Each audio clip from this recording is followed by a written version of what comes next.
नमस्कार, आप देख रहे हैं प्राइम न्यूज और मैं हूं आपके साथ आलोक शुक्ला। उत्तराखंड प्राइम में आप सबका स्वागत है।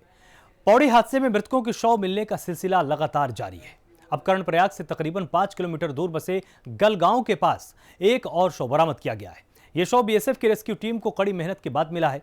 वहीं जानकारी के मुताबिक शव को रेस्क्यू टीम ने स्थानीय पुलिस के सुपुर्द कर दिया है और मृतक की पहचान की जा रही है।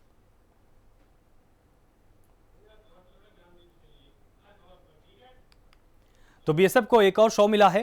कर्णप्रयाग से 5 किलोमीटर दूर गलगांव में यह शव प्राप्त हुआ है। अभी इसकी शिनाख्त नहीं हो पाई है और इसको बीएसएफ को सौंपा गया है।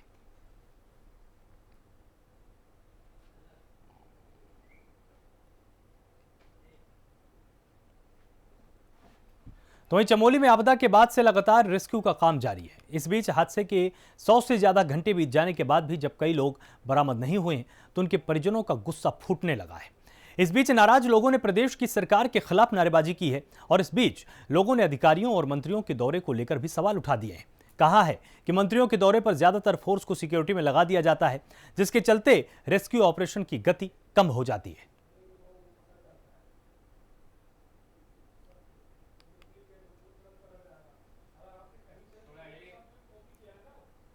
तो यहां पर जो परिजन हैं उनका गुस्सा फूट पड़ा है। परिजनों का कहना है कि जब कोई मंत्री आता है तो उसकी सिक्योरिटी में तमाम फोर्स लगा दी जाती है। ऐसा गलत है और इस पूरे के पूरे व्यवहार में सत्ता पक्ष को परिवर्तन करने की जरूरत है।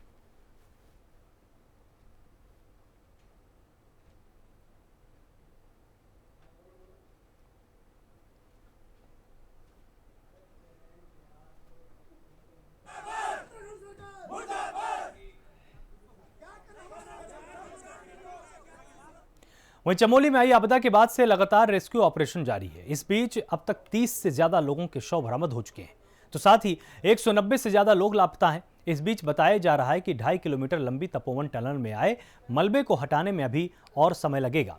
आईटीबीपी की डीआईजी अपर्णा कुमार ने बताया कि सुरंग से लगातार मलबा और पानी आने की वजह से राहत बचाव कार्य प्रभावित हुए हैं। सुरंग के अंदर मशीनें काम कर रही हैं, लेकिन ये आशंका है कि सुरंग के अंदर से पानी तेज बहाव में आ सकता है। इसके लिए काम को पूरी सावधानी के साथ करना होगा। तो सुरंग में खतरा अभी टला नहीं है, लगातार उसमें कीचड़ बना हुआ है और 190 से ज्यादा लोगों के फंसे होने की आशंका है और यह भी खतरा जताया गया है कि बहुत ही तेजी के साथ वहां से पानी आ सकता है।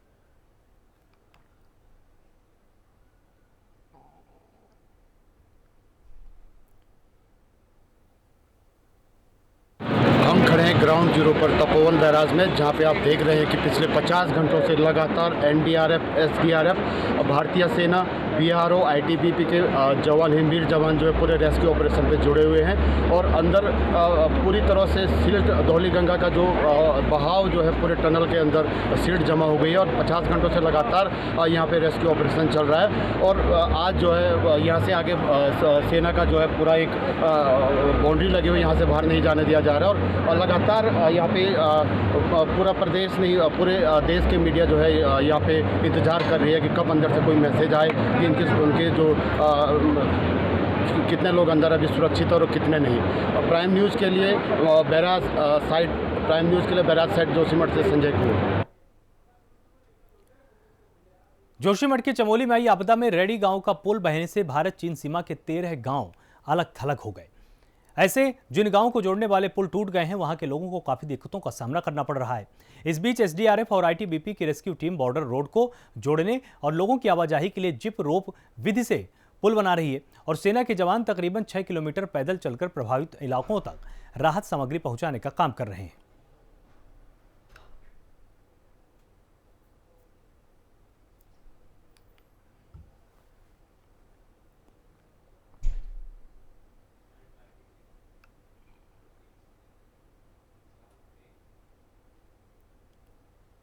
खबर रुड़की से, जहां आईआईटी के छात्रों ने चमोली में हुई ग्लेशियर टूटने की घटना पर अपनी रिसर्च शुरू कर दी है। शोधकर्ता इस त्रासदी पर चिंतित हैं और भविष्य में ऐसी घटना ना हो इसके लिए बारीकी से मंथन किया जा रहा है। वहीं आईआईटी रुड़की के वैज्ञानिकों का कहना है कि 2013 में केदारनाथ में हुई त्रासदी और चमोली में आई आपदा में काफी अंतर है। आईआईटी रुड़की के वैज्ञानिकों का कहना है कि हिमालय क्षेत्रों में हजारों ग्लेशियर हैं, लेकिन इनके शोध करने के लिए भारत में एक भी संस्थान नहीं है जो ग्लेशियर पर स्टडी कर सके।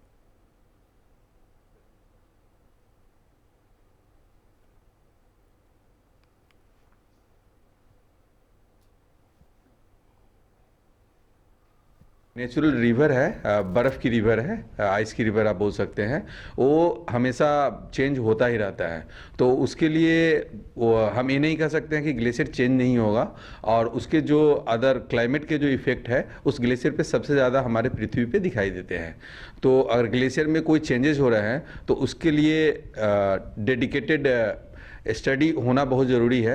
और यहाँ जो पुराने और हमारे सर अजंता सर वगैरह इस फील्ड में और रिसर्च कर चुके हैं, उन्होंने भी यह बताया है कि ग्लेशियर तेज़ी से पिघल रहे हैं।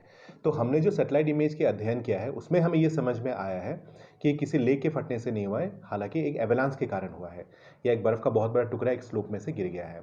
और वो हमें कैसे पता चला? हमने 2 सैटेलाइट इमेज देखा, 6 तारीख का और 7 तारीख का, जो कि बहुत सारे ट्विटर अकाउंट में भी आया है, इसरो ने भी उसको कंफर्म किया IRS देहरादून में। तो हमने देखा कि रेनी गांव के राइट मतलब ईस्ट की तरफ अगर हम मूव करें तो करीब 14 किलोमीटर आगे चल के एक जो है वहाँ एवलांस का स्पॉट है जहाँ से बर्फ़ गिरा था, और उस एवलांस के कारण ये पूरा पानी रिलीज़ हुआ। अब दूसरा क्वेश्चन ये आता है कि वो एवलांस के कारण पानी कैसे रिलीज़ हुआ?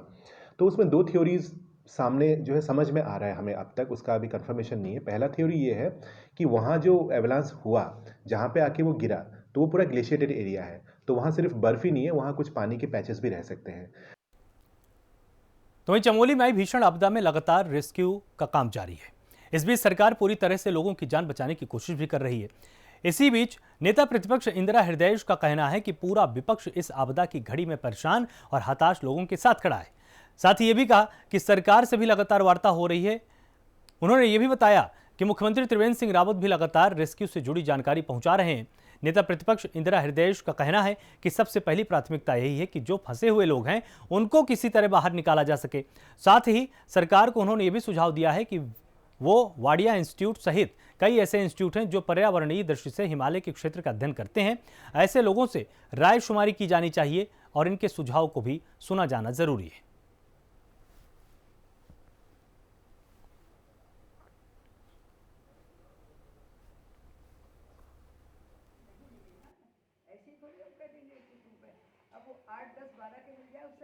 और माननीय मुख्यमंत्री जी का मुझे टेलीफोन आया, उन्होंने बताया ऐसे ऐसे देखा है, लोग फंसे हुए हैं, हम पूरी कोशिश कर रहे हैं। तो ठीक है, कोई भी सरकार हो वो कोशिश भी करती है और मन से भी चाहती है कि किसी की मृत्यु ना हो, अकाल मृत्यु ना हो। तो मैंने मुख्यमंत्री जी को राय दिया, वाडिया इंस्टीट्यूट और जितने इंस्टीट्यूट एक्सपर्ट हैं उनसे राय लेकर ऐसी व्यवस्था करिए, क्योंकि हम बहुत बड़ी त्रासदी झेल चुके हैं जिसमें देश भर के लोग यात्री आए थे, कि कोई ना कोई अलार्म सिस्टम होना चाहिए जिसे मैं या आप नहीं बता सकते, इसे एक्सपर्ट बता सकते हैं। तो मैंने कहा इसके बाद तत्काल आप जो भी एक्सपर्ट कमेटी होंगी यहाँ से लेकर दिल्ली तक जो आपकी जानकारी हो, उसकी बैठक बुलाकर अलार्म व्यवस्था को मजबूत बनवाएं। वहीं चमोली की आपदा पीड़ित ऋषिगंगा घाटी के गांव वालों ने रेणी बॉर्डर रोड पहुंचे मलबे को लेकर प्रदर्शन किया है। दरअसल ऋषिगंगा पावर प्रोजेक्ट में आई जल प्रलय के बाद सड़क पर सैकड़ों टन गिरे मलबे को साफ कर रहे बीआरओ की टीम और सरकार के खिलाफ अपना आक्रोश जताया गया है। गांव के लोगों ने ऋषिगंगा प्रोजेक्ट में काम करने वाले लापता कर्मियों के परिजनों का कहना था कि बीआरओ और अन्य बचाव दल पहले अपनी बॉर्डर सड़क को खोलने में जुटा है, जबकि लोगों के शवों को ढूंढने में कोताही बरती जा रही है। तो रेस्क्यू पर सवाल उठे हैं, मलबा हटाने को लेकर भी सवाल उठा दिए गए हैं। रेस्क्यू टीम को लेकर जमकर हंगामा किया गया। इनका कहना है कि जो लापता लोग हैं उनको नहीं ढूंढा जा रहा, पहले मलबे को जल्द से जल्द साफ करने की कोशिश की जा रही है।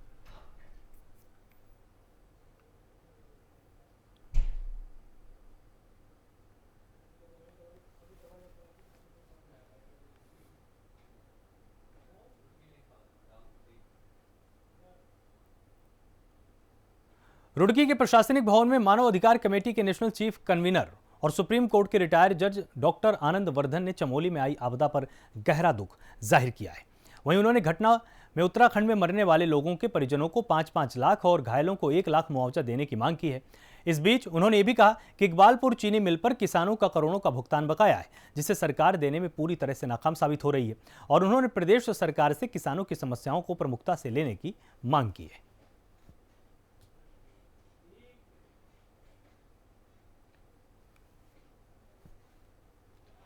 राष्ट्रीय मानवाधिकार कमेटी का ये कार्यक्रम हुआ है और चीफ नेशनल कन्वीनर डॉक्टर आनंद वर्धनी जी ने और राष्ट्रीय मानवाधिकार कमेटी ने जो हमारे कार्य को देखते हुए और जो लोगों की मान्यता बचाते हुए और किसी की मानहानि ना होते हुए, तो आज हमें जो है इसमें सम्मानित किया गया है अवार्ड से। तो मैं राष्ट्रीय मानवाधिकार कमेटी का और डॉक्टर आनंद वर्धने जी का मैं बहुत बहुत आभार व्यक्त करता हूँ, और मीडिया सम्मानित साथियों का भी सबका मैं बहुत बहुत आभार व्यक्त करता हूँ, क्योंकि आज मैं जो कुछ भी हूँ मीडिया की भी बदौलत हूँ। मेरा मीडिया भाइयों ने बहुत साथ दिया है। का जो विशेष मुद्दा था जिसको हम प्रेस कॉन्फ्रेंस डिक्लेयर किया, वो ये है कि जो प्रदेश में जो नेचुरल डिज़ास्टर आपदा आई है उसके विषय में जो पीड़ित परिवार है उसको मुआवजा देने के 5 लाख की मुआवजा, और जो घायल हैं उनको आर्थिक रूप से जिनको नुकसान हुआ है उनको 1 लाख का मुआवजा मिले। इस सिलसिले में जल्दी ही एक हमारी कमेटी के जो मेंबर्स हैं माहिम ऑनरेबल गवर्नर से मिलेंगे और एक ज्ञापन पेश करेंगे। ये दूसरी इकबालपुर शुगर मिल के जो किसानों का बकाया पेंडिंग पड़ा हुआ है उसको जल्दी रिलीज़ किया जाए, ये हमारे डिसाइड हुआ है। तीसरा मुद्दा उत्तर प्रदेश से है, गाजीपुर बॉर्डर पर यूपी के अंदर जो वहाँ नगर निगम में के कर्मचारियों ने जो अमानवीय, अनलीगल और इनह्यूमन बिहेवियर किया है उसके खिलाफ हम एक रिट पिटीशन फाइल करेंगे। उत्तरकाशी के पुरोला में सूबे के मुख्यमंत्री त्रिवेंद्र सिंह रावत ने करोड़ों की विकास परक योजनाओं की सौगात दे दी है। मुख्यमंत्री रावत सीमांत तहसील मोरी पहुंचे, जहां उन्होंने 28 करोड़ 92 लाख की अलग अलग परियोजनाओं का लोकार्पण किया। इसके साथ ही 17 करोड़ 45 लाख 47 हजार के विकास कार्यों का शिलान्यास भी किया गया। इस मौके पर उन्होंने मोरी में राजकीय महाविद्यालय खोलने समेत कई ऐलान किए हैं। इसी बीच मुख्यमंत्री रावत ने एसडीएम से कहा कि अगर कोई बिल्डिंग मिलती है तो अगले शिक्षा सत्र से ही इस महाविद्यालय में पढ़ाई का काम शुरू कर दिया जाए। इसी बीच सीएम रावत ने कहा कि उत्तरकाशी जिला सीमांत जरूर है, लेकिन यहां के लोगों में आगे बढ़ने का जज्बा है। वहीं उन्होंने ये भी जानकारी दी कि उत्तरकाशी मुख्यमंत्री स्वरोजगार योजना का फायदा उठाने में उत्तरकाशी नंबर 1 पर रहा है और मनरेगा के तहत भी 100 दिन में सबसे अच्छा काम उत्तरकाशी जिले में हुआ है। वहीं उन्होंने बताया कि उनकी सरकार ने मनरेगा का कार्यदिवस 100 से बढ़ाकर 150 कर दिया है, ताकि मेहनतकश लोगों को इस योजना का और ज्यादा फायदा मिल सके।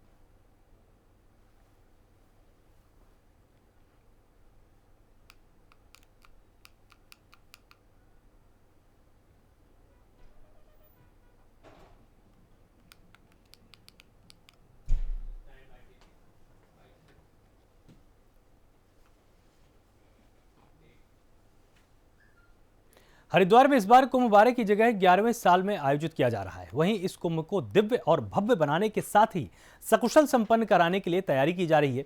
इसी बीच आईजी कुंभ संजय गुंजाल ने बताया कि कोरोना वायरस संक्रमण के बीच कुंभ किसी चुनौती से कम नहीं है। ऐसे में राज्य सरकार पूरी तरह से सतर्क है। मेले को 6 जोन के 34 सेक्टरों में बांटा गया है। शाही स्नान से होने वाले स्नानों के लिए पूरी एहतियात बरती जा रही है।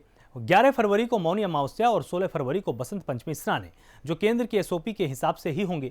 और स्नान के लिए बाहर से आने वाले श्रद्धालुओं को आरटी-पीसीआर जांच की नेगेटिव रिपोर्ट लानी जरूरी होगी।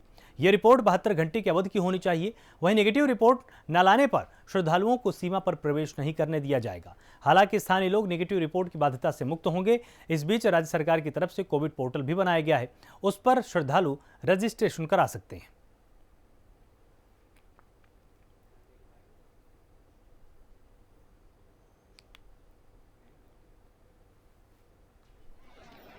कि सिंहद्वार एकदम और प्रेम नगर आश्रम पे 2 फ्लाईओवर्स एक तरह से एक से लगा हुआ एक, इन पे काम चल रहा था। और ये काम यद्यपि पहले शुरू हो गए थे, लेकिन इसमें शुरू में जो उसकी अप्रोच वॉल है उसमें कुछ दिक्कत थी।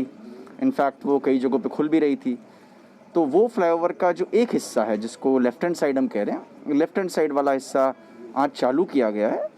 और इससे 2 फायदे होंगे। एक तो पहली बात तो पब्लिक को तो राहत मिलेगी ही, लेकिन जो दूसरा हिस्सा है जिसमें काम अभी तक रुका हुआ था राइट हैंड साइड पे, वहाँ पे अब हमारी मशीनरी की अप्रोच और सुगम हो जाएगी और काम तेज़ हो पाएगा। 6 जोन है और टोटल 24 सेक्टर्स बनाए गए हैं। और ये क्योंकि एक ट्रायल है और जो मुख्य स्नान 11 मार्च का शाही स्नान के रूप में प्रथम है, उससे पहले ये जितने भी स्नान पर्व है इसमें कुंभ मेला पुलिस के द्वारा पुलिस प्रबंधन और सुरक्षा की व्यवस्था की जा रही है, ताकि हमें लगातार उसका अनुभव प्राप्त हो। और जब मुख्य स्नान की तिथि आए तो हम लोग जो उस अनुभव के आधार पर जो कमियां उसको दूर करें और जो उसके लर्निंग पॉइंट और जो ऐसे पॉइंट है जो कि इफेक्टिव है, प्रभावी है, उसको हम और प्रॉपरली इम्प्लीमेंट कर सकें।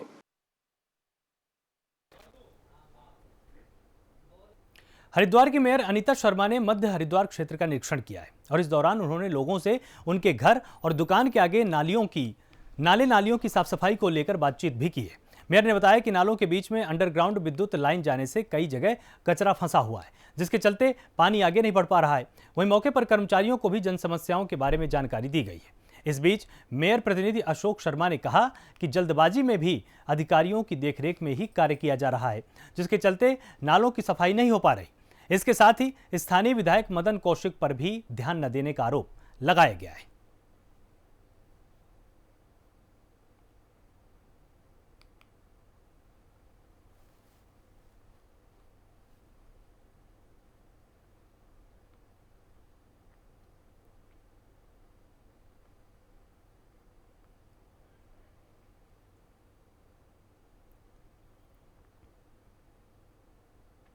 उत्तराखंड में होने वाले विधानसभा चुनाव को देखते हुए उत्तराखंड क्रांति दल ने अपनी रणनीति तैयार करनी शुरू कर दी है। इसी कड़ी में हरिद्वार में उत्तराखंड क्रांति दल की 2 दिवसीय कार्यकारिणी बैठक हुई। इस बैठक में यूकेडी के सभी बड़े नेता शामिल रहे। वहीं यूकेडी के दिग्गज नेता दिवाकर भट्ट ने बीजेपी पर उत्तराखंड के साथ सौतेला व्यवहार करने का आरोप लगाया है। तो वहीं दूसरी तरफ प्रदेश में अपनी जगह बनाने की कोशिश में जुटी आम आदमी पार्टी को लेकर भी सवाल उठाए गए हैं। इस बीच दावा किया गया है कि आम आदमी पार्टी कितनी भी कोशिश कर ले, लेकिन आपको जीत नहीं मिलने वाली है। वहीं मीटिंग में शामिल हुए जिला अध्यक्ष उक्रांद ने बताया कि उनकी पार्टी जिला पंचायत चुनाव और मिशन 2022 को लेकर जुट चुकी है। इस बैठक में प्रत्याशी के नाम को लेकर भी सभी तैयारियां पूरी की जाएंगी।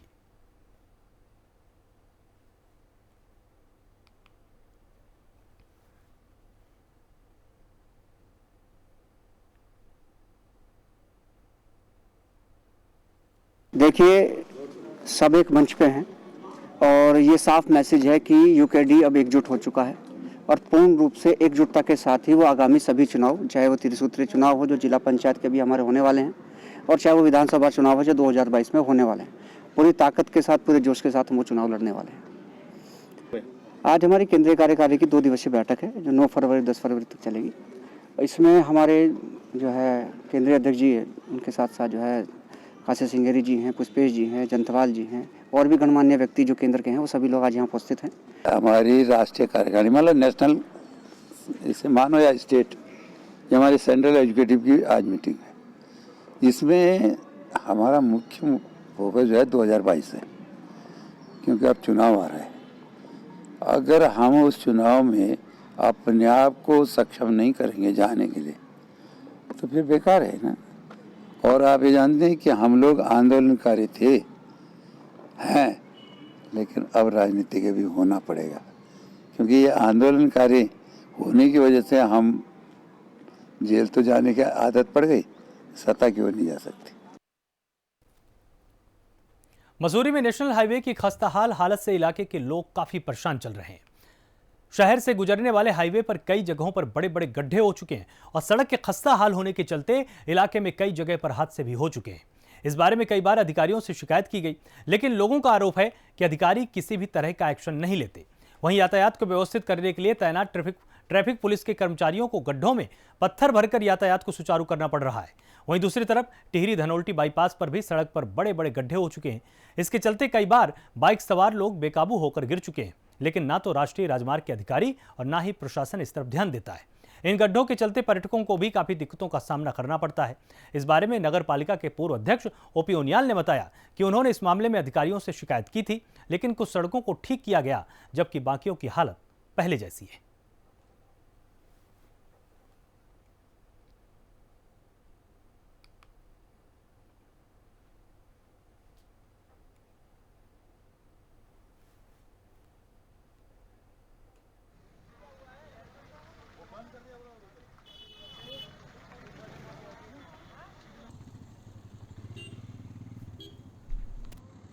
काफ़ी NH की हालत ख़राब है सड़कों की, और मेरी उनके NH के एक्सीएम से भी वार्ता हुई थी, तो जिनका कहना था कि जितने जल्दी, अगर उम्मीद करते हैं कि अगर बारिशें या बर्फ़ दोबारा ना पड़े, उसके तुरंत बाद इन पर कार्य शुरू करा दिया जाएगा। ऐसे काफ़ी जगह हैं जहां गड्ढे वड्ढे हो गए, चाहे कैंपटी रोड हो या देहरादून का NH हो या पांडुगंज से हो, कहीं पर भी हो, तो और एक आपका बाईपास भी है, उसमें भी काफ़ी हैं। तो बीच में मैंने यहाँ गांधी चौक में भी काफ़ी बड़े गड्ढे हो गए थे NH को खोलने के बाद। तो मैं धन्यवाद करना चाहूँगा वैसे अधिकारियों का भी कि वो तुरंत उन्होंने सुना और उनको कार्य को किया। निकलने वाला जो NH वाला राष्ट्रीय राजमार्ग है, उसकी जिस तरह से बुरी दशा बनी है, जगह जगह गड्ढे बने हैं, तो एक तो दुर्घटना संभावित पूरा क्षेत्र बना हुआ है। लेकिन NH के जो अधिकारी हैं, कर्मचारी हैं, ये यदाकदा ही काम करते हुए नज़र आते हैं। तो एक तो इनका जो है मुख्यालय मसूरी से दूर है और उनके कर्मचारी और अधिकारी कभी कभी यहाँ आते हैं, और जब आते भी हैं तो पूरा काम नहीं करते हैं। यही कारण है कि मसूरी JP बैंक से जो NH शुरू होता है, वो पूरा चंबा धनौल्टी वाला पूरा राष्ट्रीय राजमार्ग क्षतिग्रस्त है, जगह जगह गड्ढे बने हैं। और इनके साथ साथ जो जल निगम के सीवर के मेन होल हैं, उनके ढक्कन भी कहीं दबे हुए हैं, कहीं टूटे हुए हैं और कहीं उठे हुए हैं।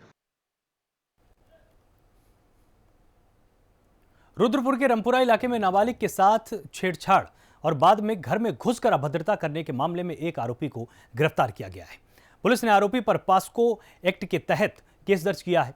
वहीं पुलिस के मुताबिक छेड़छाड़ का मामला 17 जनवरी को दर्ज हुआ था, जिसके बाद से फरार आरोपी की तलाश पुलिस लगातार कर रही थी। इस मामले में पुलिस ने अब आरोपी को गिरफ्तार किया है। इस मामले में रुद्रपुर के CO सिटी अमित कुमार ने बताया कि नाबालिग से छेड़छाड़ के मामले में एक आरोपी के खिलाफ मुकदमा दर्ज किया गया था और अब आरोपी गिरफ्तार हो चुका है।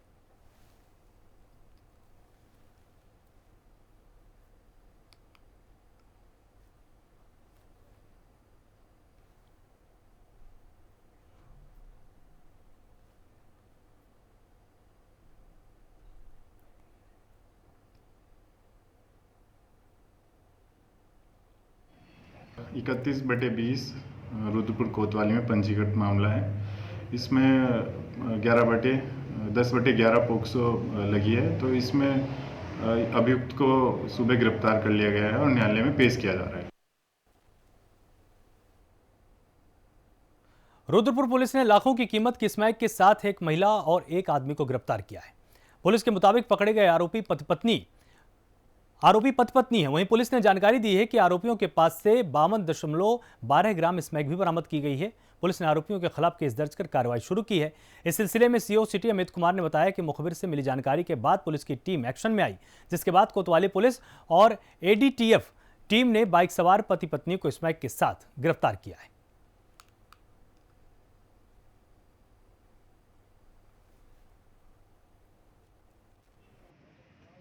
दो व्यक्ति, जिसमें एक महिला और एक उसका हस्बैंड था, ये स्मैक लेके आ रहे थे।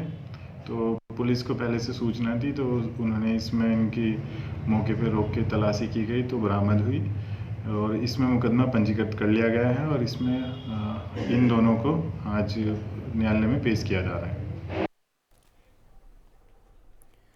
फिलहाल उत्तराखंड प्राइम में सिर्फ इतना ही। आप लगातार जुड़े रहिए प्राइम न्यूज के साथ। नमस्कार।